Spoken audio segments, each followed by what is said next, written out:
High every one, دس از می طارق عزیز۔ آج ہم بات کریں گے ایران کی کرنسی کے بارے میں، کیونکہ آج کل لوگوں میں بہت زیادہ ٹرینڈ ہے، ایرانی ریال خرید رہے ہیں اور فی الحال اس کی عرضی ویلیو بھی بڑھ رہی ہے۔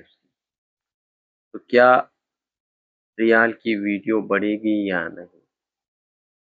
تو ریال، کیونکہ ایران نے اپنی کرنسی بہت زیادہ چاپ، مطلب اس کا سپلائی بہت زیادہ ہے، مارکیٹ میں بہت زیادہ ہے، بوریوں میں بھر کر پڑا ہے لوگوں کے پاس۔ صرف پاکستانیوں نے ابھی 60 سے 70 کروڑ ایرانی ریال خرید لیے ہیں۔ تو کیا اتنے زیادہ نوٹ کی ویلیو بڑھے گی یا نہیں؟ مجھے تو لگتا ہے کہ یہ نہیں بڑھ سکتی، کیونکہ اس کی سپلائی بہت زیادہ ہے، اس کو ویلیو دینا بہت مشکل ہے۔ ایران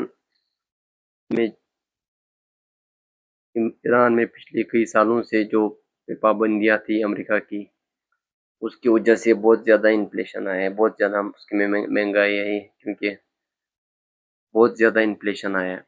کیونکہ ایران میں جب امریکہ کی پابندیاں تھی، اس وہ ڈالر مطلب ٹریڈ نہیں کر سکتے تھے، امپورٹ اور ایکسپورٹ نہیں کر سکتے تھے، تو اس کے پاس ڈالر کی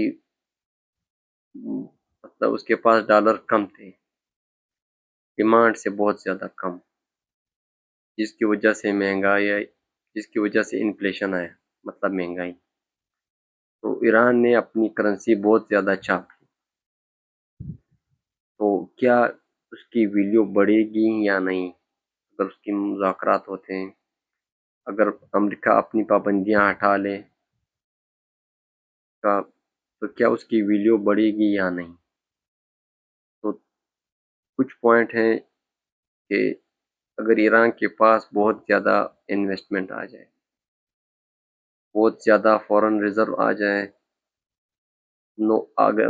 بہت زیادہ کرنسیز اس کے پاس آ جائے، بہت زیادہ ڈالر اس کے پاس آ جائے، تو کچھ اس کے جو بینک ہیں وہ کچھ حد تک اس کو سہارا دے سکتے ہیں، مطلب وہ اب خود اپنی کرنسی مارکیٹ سے خرید کر لیں اور لوگوں کو ڈالر دیں، تو کچھ حد تک اس کو سہارا دے سکتے ہیں، لیکن یہ اتنا کی ویلیو زیادہ بڑھے گی نہیں، کیونکہ یہ بہت زیادہ ہے مارکیٹ۔ تو ایران کو تو شاید ایران اپنے نوٹ چینج کرے، اپنی کرنسی کے جو نوٹ ہیں اس کو چینج کرے، یا خود مارکیٹ سے اپنا ریال خرید لیں۔ مارکیٹ میں جب تک مارکیٹ میں ریال زیادہ ہوں گے، اس کی ویلیو نہیں بڑھ سکتی۔ جب وہ کم ہو جائیں گے پھر اس کی ویلیو بڑھ جائے گی، ورنہ اتنا چانسز بہت کم ہے۔ Thank you.